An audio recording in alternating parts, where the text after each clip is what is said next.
여러분 안녕하십니까? 1년의 절반이 지나고 이제 그 후반기인 7월이 시작되고 있습니다. 여전히 코로나와의 그 위험으로부터 우리 자신을 항상 염려해야 되는 그런 시기에 살고 있지만은 하나님의 말씀으로 기운을 차리고 힘을 얻는 그런 시간이 되었으면 참 좋겠습니다. 제가 지난 만 3년간 예수님의 생애를 시리즈로 말씀해 왔는데 이제 거의 그 막바지에 이르고 있습니다. 이 말씀이 끝나고 나서 다음에는 무슨 주제로 해야 될지 기도하면서 시간이 많이 지나고 난 다음 날씨가 서늘할 때 이 일을 다시 한번 시작해 볼까 그렇게 생각하고 있습니다. 오늘은 복음조화 172번과 173번을 기초로 해서 말씀을 드리겠습니다. 오늘의 제목은 믿지 못할 뉴스입니다. 요한복음 20장 17절을 기초하여 사복음 전체에서 다루어지고 있는 다른 성경 말씀과 연계해서 말씀을 드리도록 하겠습니다.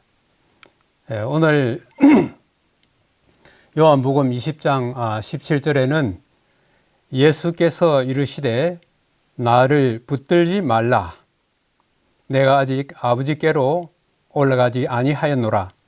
너는 내 형제들에게 가서 이르되 내가 내 아버지 곧 너희 아버지 내 하나님 곧 너희 하나님께로 올라간다 하라. 이 막달라 마리아가 무덤가에서 예수님을 처음 만났을 때 너무 기뻐서 예수님을 만지려고 했을 때에 붙들지 말라고 그렇게 말씀했습니다. 여기에 우리말에는 나와 있지 않지만은 원문에는 왜냐하면 하는 붙들지 말라고 하는 그 이유가 여기에 나와 있습니다. 아직까지 아버지께 올라가지 못하였다고 그렇게 말씀하고 있습니다. 여기에 예수께서 안식 후 첫날 이른 아침에 살아나신 후 전에 7 귀신을 쫓아내어 주신 막달라 마리아에게 먼저 보이셨다고 말씀하고 있습니다. 예수님께서 부활한 아침에 많은 여인들과 또 제자들이 그곳을 방문했지만은 가장 먼저 예수님 자신을 나타내 보인 그 당사자는 바로 막달라 마리아라고 여기에서 말씀하고 있습니다. 자, 오늘 여기에서 예수님께서 아직 내가 내 아버지께 올라가지 못하였기 때문에 나를 만지지 말라 한 이 말씀을 생각하면서 지난번 예수님께서 십자가상에서 강도에게 약속하셨던 그 말씀의 의미가 무엇인지를 한번 생각해 보도록 하겠습니다. 이 강도에 대한 그 약속의 의미가 무엇인지 우리가 이미 알고 있을 수도 있지만은 이 시간에 좀 더 확인을 하려고 합니다. 예수여 당신의 나라에 임하실 때 나를 기억하소서 하니 예수께서 이르시되 내가 진실로 네게 이르노니 오늘 네가 나와 함께 낙원에 있으리라 하시니라. 오늘 우리가 이 말씀을 그대로 받아들이면은 이 예수님과 강도가 십자가상에서 십자가에서 돌아가신 후에 그날 바로 하늘에 올라간 것처럼 그렇게 말을 하고 있습니다. 그래서 성경을 번역하는 사람들이 번역을 할 때에 자기가 가지고 있는 생각이 어떤 생각이 있느냐에 따라 가지고 그 번역이 다를 수도 있는 것입니다. 많은 사람들이 그저 사람이 죽으면은 바로 하늘로 가는 그런 것처럼 그렇게 알고 있었기 때문에 여기에도 별로 그렇게 신경을 쓰지 않고 생각하고 있는 그대로 번역을 하고 있습니다. 그런데 이것이 정말 맞는지 다시 한번 생각해 보도록 하겠습니다. 예수여 당신의 나라에 임하실 때 나를 기억하소서 하는데 여기에 오늘 그 앞에다가 코마를 찍어 놓고 보면은 그 예수님과 강도가 그날 예수님께서 십자가에 돌아가신 그날 하늘로 간 것처럼 그렇게 생각될 수가 있습니다. 그런데 여기에 그 콤마를 갖다가 오늘 다음에 찍으면은 이렇게 되는 것입니다. 내가 진실로 오늘 지금 네게 이르노니 장차 네가 나와 함께 낙원에 있으리라 하시니라. 이 말씀을 우리가 생각해 보면은 예수님도 강도도 그날 낙원에 간 것이 아니라고 하는 것을 여기에서 이야기하고 있습니다. 자, 이것을 갖다가 우리가 다시 한번 더 세밀하게 살펴보도록 하겠습니다. 여기 왼편 위에는 헬라어 원문이 나오고 있는데 이 헬라어 원문에도 보면은 콤마가 찍혀 있고 마침표가 찍혀 있고 때로는 대문자, 소문자를 구분해서 이렇게 나오고 있습니다. 그러나 이것도 원래의 그 원본, 그 사본에는 이런 것이 전혀 없습니다. 여러분이 그 밑에 그림에 보시는 것처럼 모두 다 대문자로 쓰여져 있고 거기에 콤마나 맞춤표가 전혀 없는 것입니다. 그러므로 원래의 그 원본에 의할 것 같으면 오늘을 이쪽에도 붙일 수 있고 저쪽에도 붙일 수가 있는 것입니다. 그러나 오늘 예수님께서 이 막달라 마리아를 만난 그 시간에 나를 만지지 말라. 왜냐하면 내가 아직까지 내 아버지께 올라가지 못하였다고 말씀하신 이 말씀을 우리가 생각해 볼 때에 이 마침표를 갖다가 그 오늘이라고 하는 그 앞에 찍는 것이 아니라 뒤에 찍어야 그것이 맞고, 또 성경 전체를 통하여 볼 때에 하나님의 백성들이 죽으면은 주 안에서 잠들면 예수님께서 재림하시는 그때에 그들이 잠에서 깨어나 부활할 것을 이야기하고 있기 때문에 오늘 이 강도에게 예수님께서 약속하신 것은 그날 강도가 낙원에 바로 가는 것이 아니라 장차 예수님 오실 때에 부활의 날 아침에 그가 하늘에 가게 될 것을 이야기하고 있는 것을 여기에서 볼 수가 있는 것입니다. 여기 우리 시대의 소망에도 이런 말씀이 있습니다. 그리스도께서는 강도가 그날 그분과 함께 낙원에 있으리라고 약속하지 않으셨습니다. 그분은 무덤에서 주무셨으며, 다른 말로 하면 무덤에서 쉬셨으며, 부활의 아침에 나는 아직 내 아버지께 올라가지 못하였다고 말씀하셨습니다. 그러므로 강도에게 그날 그분과 함께 낙원에 간다고 예수님께서 약속하지 아니하신 것입니다. 여기에 왜 만지지 말라 하셨냐면은 예수님께서는 하늘에 오르셔서 하늘 아버지께로부터 그가 십자가에서 치르신 그 희생에 그 대가로서 인간의 모든 죄가 용서되고 그들이 죄로 인하여 잃어버렸던 그 영생을 다시 회복할 수 있는지를 하늘 아버지로부터 확인을 받고 난 다음에야 비로소 예수님께서는 제자들에게 이 사실을 그들에게 알릴 수가 있었던 것입니다. 예수께서는 아버지께서 그분의 희생을 간합하셨다는 확정을 받기까지는 그의 백성의 경배를 받기를 거절하셨습니다. 오늘 연구할 내용을 세 가지로 살펴보도록 하겠습니다. 오늘 제목이 이야기하는 것처럼 제목은 믿지 못할 뉴스인데 그 뉴스를 믿지 못한 세 부류의 사람들이 있는 것입니다. 첫째는 여인들입니다. 예수님의 무덤을 제일 먼저 방문하였던 이 여인들, 그 다음에는 이 여인들의 이야기를 듣고 무덤을 방문했던 제자들, 그 다음에 엠마오로 가는 두 제자들, 이 모든 세 부류의 사람들이 예수님이 살아나셨다는 그 부활의 소식을 아무도 믿으려고 하지 않았던 것입니다. 자, 그렇다면 이 순서대로 오늘 여인들에게 그 여인들이 예수님의 이 무덤을 먼저 방문했고, 그리고 예수님께서 십자가에서 내리신 다음에 요셉의 무덤에 장사되는 그때도 여인들이 그 무덤 앞에서 서성거렸고, 그 다음에 일요일 날 이른 아침에 그 무덤을 아직도 어두울 때에 그 무덤을 찾아온 이들도 바로 여인들이었습니다.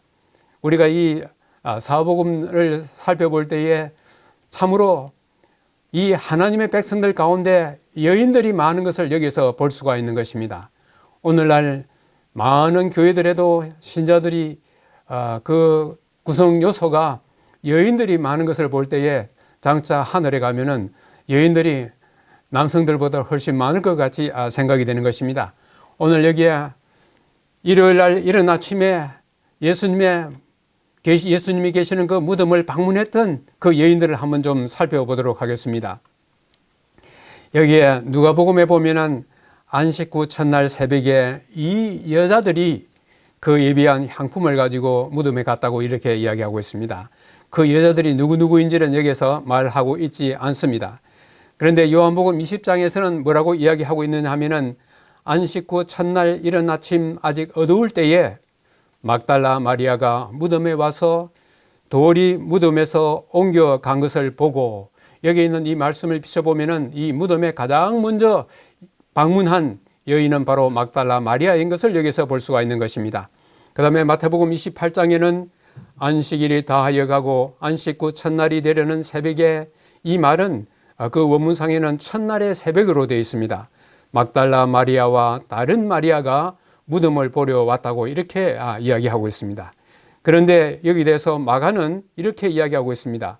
안식일이 지남에 막달라 마리아와 야고보의 어머니 마리아와 또 살로메가 가서 예수께 바르기 위하여 향품을 사다 두었다, 이렇게 이야기하고 있습니다. 다시 우리가 누가복음으로 가면은 누가는 다시 이렇게 이야기하고 있습니다. 이 여자들은 막달라 마리아와 요한나와 야고보의 모친 마리아라, 또 저희와 함께 다른 여자들도 이것을 사도들에게 고하니라. 예수님의 무덤을 방문한 사람들의 이름이 구체적으로 나와 있는 것도 있고, 그 다음에 이름이 나와 있는 그들 이외에 다른 여인들이 무덤을 방문한 것을 여기에 볼 수가 있습니다. 그렇다면 이 무덤을 방문한 이 순서가 지금 여기에 이것으로 볼 때는 상당히 좀 혼란스러운데, 이것을 한번 차근차근 살펴보도록 하겠습니다. 안식 후 첫날 이른 아침 아직 어두울 때에 막달라 마리아가 무덤에 제일 먼저 왔다고 그렇게 이야기를 하고 있습니다. 자, 이것을 기초로 해서 이 방문한 것을 한번 재구성해 보도록 하겠습니다. 여인들은 같은 방향에서 함께 무덤으로 온 것이 아니었습니다. 그 장소에 제일 먼저 온 것은 막달라 마리아였습니다. 돌이 옮겨진 것을 보고 제자들에게 말하려고 급히 돌아갔습니다. 그동안에 다른 여인들이 왔습니다. 이 말씀을 우리가 고려해 본다면은 막달라 마리아가 제일 먼저 무덤을 찾아왔고, 마리아가 이 사실을 제자들에게 알리러 간 사이에 다른 여인들이 이 무덤을 방문한 것을 여기서 볼 수가 있습니다. 여기에 그 예수님께서 부활하신 다음에 막달라 마리아에게는 나를 만지지 말라, 아직 아버지께로 올라가지 못하였다, 그리 말씀하고 있는데, 이 마태복음에는 예수께서 저희를 만나 이르시되 평안하뇨 하시니 여자들이 나와 그 발을 붙잡고 경배했다고 그렇게 이야기하고 있습니다. 막달라 마리아가 예수님을 만났을 때는 나를 만지지 말라 하였고, 막달라 이외에 다른 여인들에게는 아예 그들이 예수님을 붙잡는 것을 허용한 것을 볼 수가 있습니다. 예수님은 막달라 마리아가 제자들에게 간 그 사이와 또 이 여인들이 무덤에 왔을 때 그 사이에 이미 하늘에서 하늘 아버지로부터 모든 그 예수님의 십자가 희생이 만족하고 모든 것을 충족시켰다는 것을 확인하고 돌아온 것을 여기서 볼 수가 있습니다. 그래서 여기서부터 엠마오의 두 제자에 이르기까지의 그날 그 아침에 그 장면을 재구성하면은 이렇게 될 것입니다.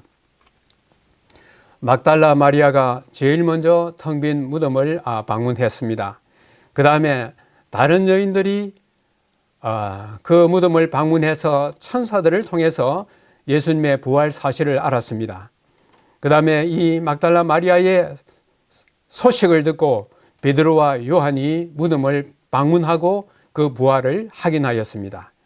그 다음에 네 번째는 그 무덤에서 돌아왔을 때에 막달라 마리아가 마침내 예수님을 만나는 장면이 나옵니다. 그 다음에 다섯 번째는 다른 여인들이 예수님을 만났습니다.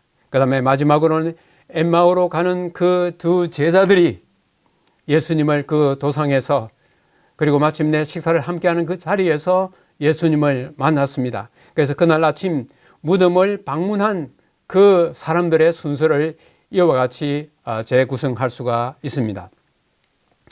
두 번째, 예수님의 부활한 이 사실을 여인들이 그들에게 돌아가서 제자들에게 돌아가서 이 사실을 알렸을 때에 그 제자들의 반응인 것입니다.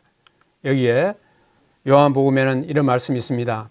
안식 후 첫날 일찍이 아직 어두울 때에 막달라 마리아가 무덤에 와서 돌이 무덤에서 옮겨진 것을 보고 시몬 베드로와 예수께서 사랑하시던 그 다른 제자에게 달려가서 사람들이 주님을 무덤에서 가져다가 어디 두었는지 우리가 알지 못하겠다.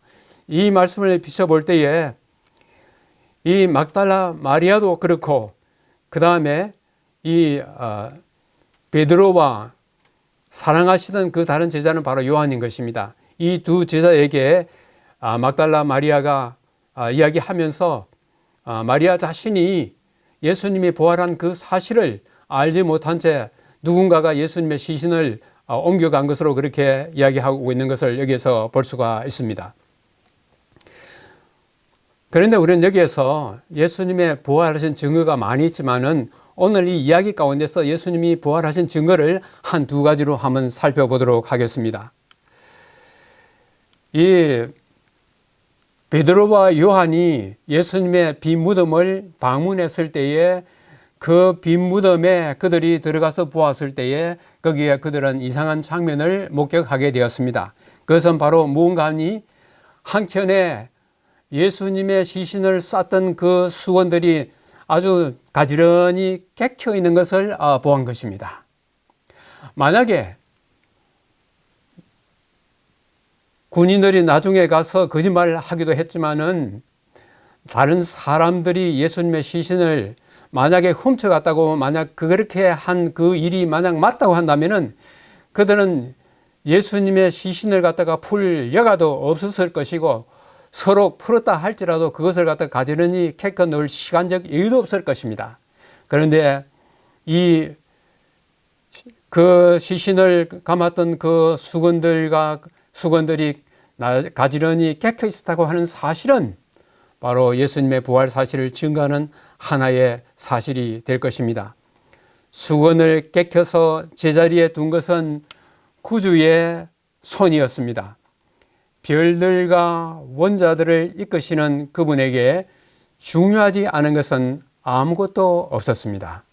질서와 완전히 그분의 모든 일에 나타납니다. 예수님은 아무리 급하고 아무리 바빠도 절대 서두르지 아니하시고 마치 별들의 운행을 그리고 원자들의 그 움직임을 일일이 다 간섭하시고 그들이 온전하게 운행할 수 있도록 그렇게 하시는 것처럼 무덤에서 부활하시는 그 아침에 있어서도 그분을 둘렀던 그 수건을 가지런히 깨키는 일을 잊지 아니했습니다. 그 다음에 부활의 증거 두 번째는 바로 이것인 것입니다. 여기 오른편에 우리 로마의 군병들, 바로 부활의 날 아침에 예수님의 무덤을 굳게 지켰던 그 군인들이 있습니다. 예수님의 부활한 이 사실을 그들이 제일 먼저 대제사장들에게 돌아가서 그 사실을 알렸습니다. 여자들이 갈 때 경비병 중 몇이 성에 들어가 모든 된 일을 대제사장들에게 알리니 군인들에게 돈을 많이 주며 군인들은 돈을 받고 가르친 대로 가서 소문을 퍼뜨린 것입니다. 사람들이 예수님의 시신을 훔쳐갔다고 그렇게 거짓말을 하게 된 것입니다. 여기에서 소위 종교 지도자들이라고 하는 그 사람들이 그들이 양심에 전혀 꺼리낌 없이 그들이 아주 어려운 지경에 처하게 되었을 때에 돈을 가지고 매수해서 군인들 하여금 거짓말을 하게 하여 진실을 왜곡시키는 이들의 참으로 잘못된 모습을 우리가 여기서 볼 수가 있는 것입니다. 참으로 그들은 진리를 진리대로 믿는 것이 아니라 그들에게 불리하다고 생각되는 것은 거짓으로 온갖 위선으로 온갖 음모로 그 모든 것을 덮으려고 하는 그들의 모습을 보면서 참으로 그들이 어떤 면에서는 불쌍하다는 그런 생각이 드는 것입니다. 여기에 이 부활의 소식에 있어서 이 놀라운 이 사건을 접하고서 그들이 이 놀라운 이 뉴스를 그들이 믿지 못한 사실을 여기서 볼 수가 있습니다. 이 여자들은 막달라 마리아와 요한나와 야고보의 모친 마리아라, 또 그들과 함께한 다른 여자들도 이것을 사도들에게 알리니라. 사도들은 그들의 말이 허탄한 듯이 허튼 소리 같아서 믿지 아니하였다고 그렇게 이야기하고 있습니다. 여기에 요한복음 20장에는 저희는 성경에 그가 죽은 자 가운데서 다시 살아나야 하리라 하신 말씀을 아직 알지 못하더라, 아직 알아차리지 못하더라. 아무도 예수님께서 무덤에서 부활하였다는 이 사실을 믿으려고 하지 아니했던 것입니다. 그 다음에 또 마가복음 16장에도 이런 말씀을 하고 있는 것입니다.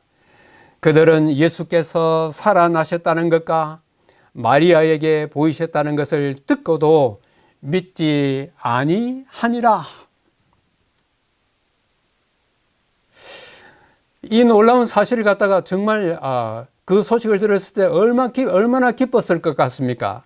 그런데 여기에 오늘 아침에 이 여인들을 비롯해서 제자들도 아무도 예수님의 말씀을 믿지 아니했다는 것입니다. 그런데 놀라운 사실은 예수님이 사흘 후에 부활하실 것을 단단히 믿었던 사람들이 있었습니다. 그들은 바로 누구이겠습니까? 그가 제3일에 살아나실 것이라는 이 말씀은 제자들이 기억했어야 할 부분이었습니다. 제사장들과 간원들은 이것을 잊지 않았습니다. 그렇기 때문에 그들은 예수님께서 십자가에 돌아가신 그날, 그들은 빌라도에게 가서 저 김한 자가 살아있을 때에 그가 죽으면 3일 후에 다시 살아나겠다고 하였으니 무덤을 굳게 지키게 해 주십시오. 그래서 이들은 예수님이 돌아가신 후에 3일 후에 부활하신다는 그 말을 그들은 굳게 믿고 거기에 대해서 대비를 했던 것입니다. 그러나 그 사실을 가장 굳게 믿었어야 할 여기에 나오는 제자들과 여인들은 그 사실을 듣고도 믿지를 아니했습니다. 이제 세 번째로 이 예루살렘의 유월절을 지키기 위하여 이 예루살렘에 왔던 에마오에서 온 두 제자도 있었습니다. 그들은 그때 왔다가 그날 예수께서 십자가에 달려 돌아가시는 그 사실을, 그 사건을 그들을 목격하고 돌아가면서 너무나 마음에 실망하여 그들이 돌아가면서 참 눈에 눈물이 맺히는 그런 하나의 심정으로 서로 그날 이야기를 하고 있었습니다. 그날에 그들 중 둘이 예루살렘에서 25리 되는 에마오라 하는 마을로 가면서 그들이 서로 이야기하며 문의할 때에 예수께서 가까이 이르러 그들과 동행하시나 그들의 눈이 가리워져서 그인 줄 알아보지 못하거늘 그 후에 그들 중 두 사람이 걸어서 시골로 갈 때에 예수께서 다른 모양으로 그들에게 나타나시니라. 여기에 누가복음과 마가복음은 각기 조금 다르게 이야기하고 있는데 엠마오의 두 제자들과 함께 예수님이 그들과 동행하셨는데 예수님의 모습이 아니라 다른 모양으로, 다른 사람의 모양으로 그들과 동행한 것을 여기에서 볼 수가 있습니다. 여기에서 우리는 참으로 예수님의 그 자상한 모습을 여기서 볼 수가 있는 것입니다. 예수님이 부활하신 다음에 이 여인들과 그 제자들이 부활 사실을 아직도 알지 못하고 있는 그때에 예수님은 어디 계셨습니까? 이 참으로 가슴이 무너지는 것 같은, 천지가 깜깜해지는 것 같은 이 슬픈 사실에 가슴이 메어지는 그런 마음으로 에마오로 돌아가는 이 두 제자들의 그 슬픈 마음, 그 실망한 마음, 그들에게 예수님께서 용기를 주시기 위하여 눈에 보이지 않게 동행하시는 이 주님의 모습을 보면서 오늘날도 주님께서 당신의 백성들에게 눈에 보이지 아니하게 또는 성령을 통하여 또는 천사들을 통하여 우리와 동행하게 하신다는 이 사실을 생각할 때에 얼마나 우리가 어떤 어려움을 당했을 때에, 시련을 만났을 때에 우리가 기억해야 할 부분은 내가 3일 후에 다시 살아나리라 하는 그 말씀을 기억했어야 하는데 기억하지 못한 그들의 전철을 우리가 밟아서는 아니 되겠습니다. 이때에 이 에마오에서 온 이 두 제자들은 예수님의 12제자도 아니었고 그들은 예수님의 그 삶 3년 반의 그 모든 것에 친히 함께 동행했던 그 제자들도 아니었습니다. 그럼에도 불구하고 여기에 이렇게 말씀했습니다. 미련하고 선지자들이 말한 것을 마음에 더디 믿는 자들이여, 그리스도가 이런 고난을 받고 자기의 영광에 들어가야 할 것이 아니냐. 여기에 우리말 성경에는 나타나 있지 않습니다만은 이 원문에는 이 어떤 면에서는 이 슬픈 비통의 감탄사가 거기에 나타나 있습니다. 그게 뭐로 되어 있냐면은 미련하고 선지자들이 말한 것을 마음에 더디 믿는 자들이여, 그리스도가 이런 고난을 받고 자기의 영광에 들어가야 할 것이 아니냐. 여기 나오는 아니냐 하는 이 질문은 지금까지 여러 번 말씀드렸던 것처럼 예수님께서 이 말씀을 하셨을 때 그 제자들이 네, 정말 그렇습니다. 이런 고난을 받고 십자가에 돌아가시고 난 다음에 그 다음에 부활하실 것을 그 말이 맞습니다. 이렇게 예수님께서 그런 대답을 기대하시면서 고난을 받고 자기 영광에 들어가야 할 것이 아니냐고 이렇게 질문을 한 것입니다. 그러면서 이렇게 말씀하셨습니다. 너희에게 말한 바 곧 모세의 율법과 선지자들의 글과 시편들의 나를 가리켜 기록된 모든 것이 이루어져야 하리라 한 말이 이것이라. 예수님께서는 깨닫지 못하는 이 제자들에게 성경, 곧 모세의 율법과 선지자들의 글과 시편들에 있는 그 말씀들을 차근차근 들면서 그 사실을 다시 한번 설명해 주었습니다. 사도 바울도 여기에 사도행전 26장에서 이렇게 이야기하고 있습니다. 모세와 예언자들은 그리스도께서 고난을 당하신다는 것과 죽은 자들 가운데서 부활하실 것을 예언했습니다. 아가페 성경에 이렇게 쉬운 말로 번역이 되어 있습니다. 여기에 예수님께서 모세의 율법과 선지자들의 글과 시편들이라고 하는 이 말씀 우리가 이미 잘 알고 있습니다만은 그 당시에 성경인 구약 성경을 유대인들은 세 부분으로 나누었습니다. 거기에는 모세의 오경과 선지자들과 시편들이 이렇게 세 부류로 나눠졌는데 오른편에 보면은 모세의 오경에는 모세의 5권이 있고 선지자들에게는 우리가 일반적으로 알고 있는 그 선지서들 외에 역사서들도 여기에 포함되어 있고 시편들은 우리가 알고 있는 시편, 잠언, 전도서 이 외에도 뭐 룻기라든지 사무엘이라든지 그런 다른 여러 가지 것들이 여기에 포함되어 있는 것을 볼 수가 있습니다. 그래서 예수님께서는 구약 성경에 있는 구약 성경에서 장차 메시아가 어떤 일을 당할 것인지를 말씀하고 있는 그것들을 세세히 들면서 그 사실을 제자들에게 이야기했습니다. 엠마오의 제자들에게 가르치시면서 예수님께서는 그분의 사명에 대한 증인으로서 구약의 중요성을 나타내 보이셨습니다. 그리스도인이라고 하는 많은 사람들이 지금은 구약을 팽개쳐 버리고 그것은 더 이상 소용이 없다고 주장합니다. 그러나 그리스도께서는 그렇게 가르치지 않고 계십니다. 여기에 그리스도의 이적들은 그분의 신성에 대한 증거인 것입니다. 그러나 그분이 세상의 구속주라는 더 강력한 증거는 구약의 예언들을 신약의 역사와 비교할 때 나타난다고 말씀하고 있는 것입니다.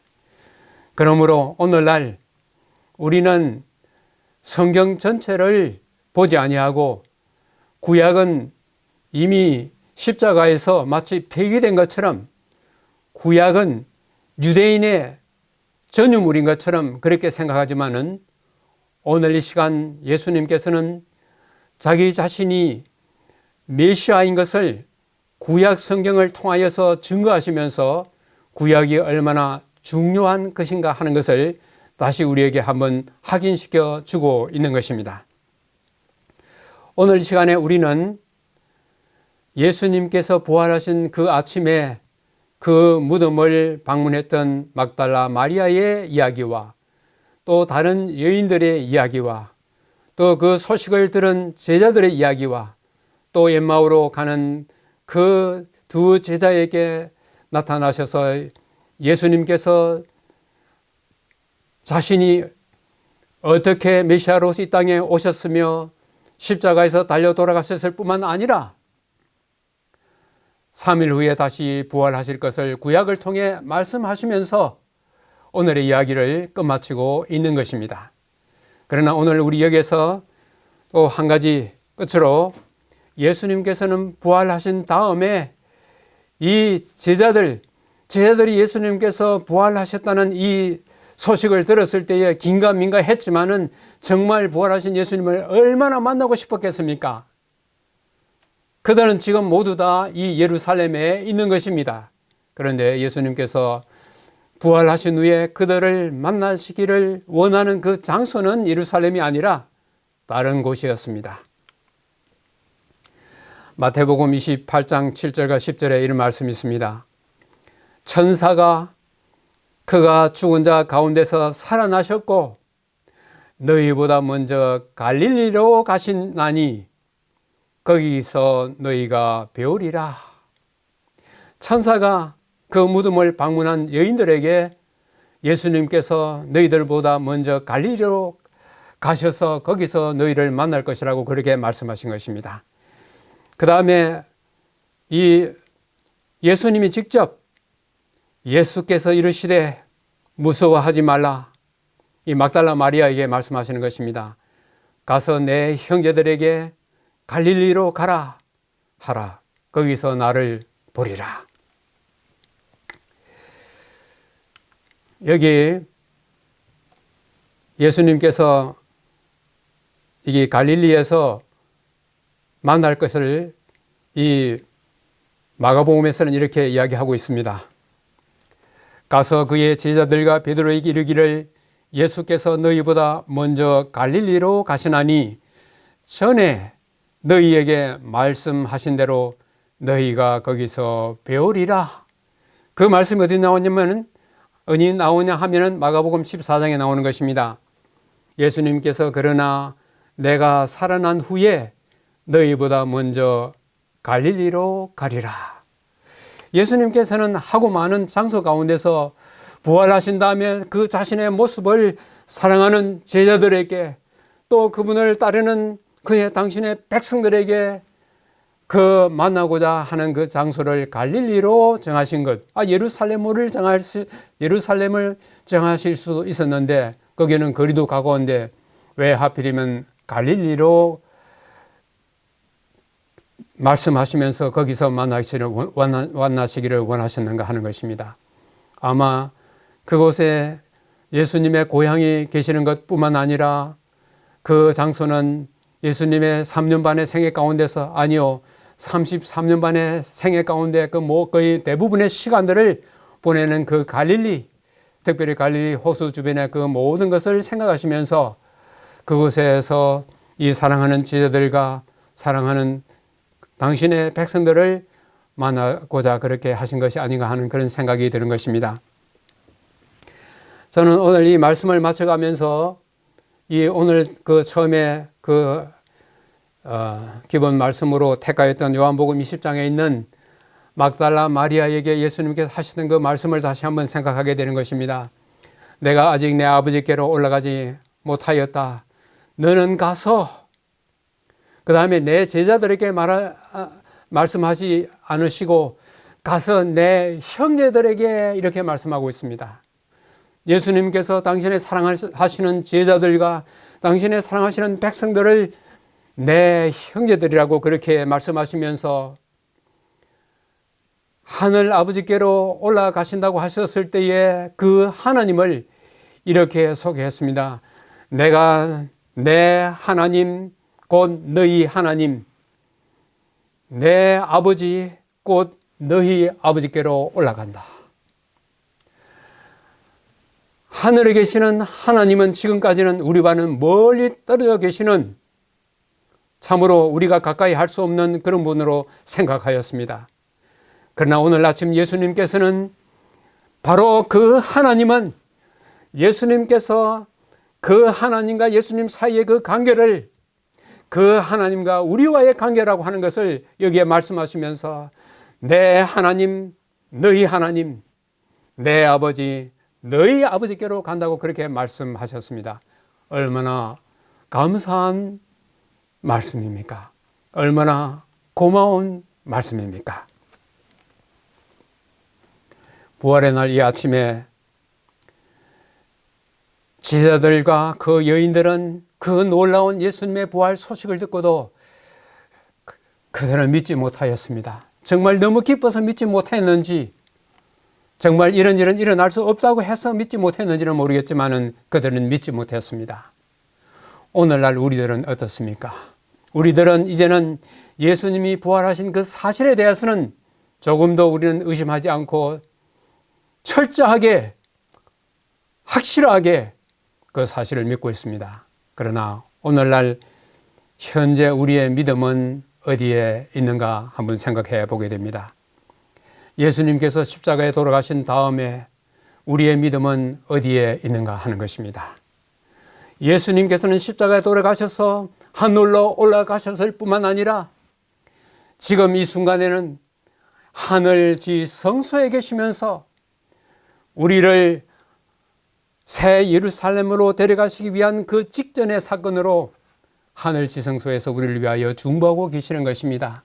우리는 예수님께서 십자가에서 돌아가시고 3일 후에 부활한 이 사실과 승천 후에 예수님께서 하늘에서 무엇을 하고 계시는지에 대한 우리가 무엇을 지금 현재 굳게 믿고 있어야 할 그 사실인가에 대해서 우리는 잊지 말아야 할 것입니다. 오늘의 말씀을 마감하면서 말씀의 요약은 바로 여인들은 예수님의 이 놀라운 부활 사건을 보고도 믿지 못했습니다. 그 소식을 들은 제자들도 이 사실을 믿지 못했습니다.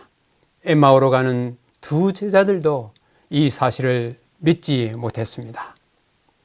아이러니하게도 제사장들과 간원들은 예수님께서 사흘 후에 다시 살아날 것에 대한 것을 믿고 거기에 대해서 그들이 대처한 이 사실을 오늘 아침 우리는 보았습니다.